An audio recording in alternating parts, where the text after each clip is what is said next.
म बालेन्द्र शाह नेपालको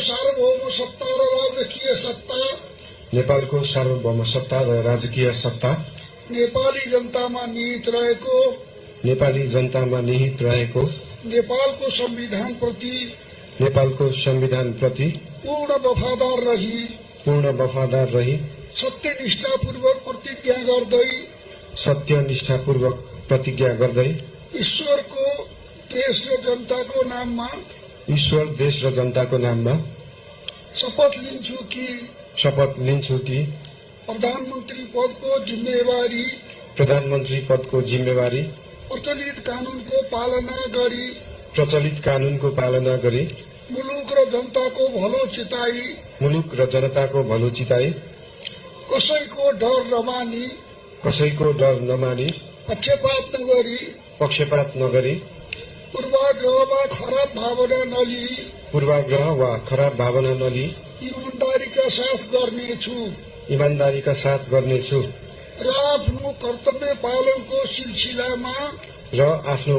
पालनको सिलसिलामा आफूलाई जानकारीमा आएको कुरा म पदमा बहाल रहँदा वा नरहँदा जुनसुकै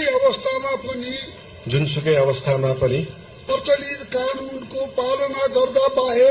प्रचलित कानूनको पालना गर्दा बाहेक अरू अवस्थामा कुनै किसिमबाट पनि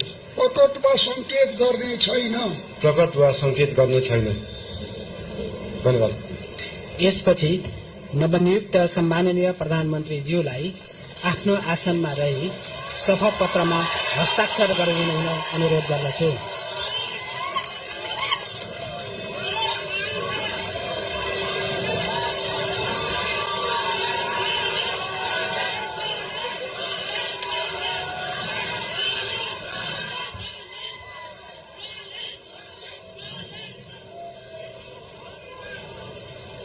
सम्माननीय प्रधानमन्त्री श्री बालेन्द्र शाहज्यूबाट प्रधानमन्त्री पद तथा गोपनीयताको शपथ लिने काम सम्पन्न भएको छ।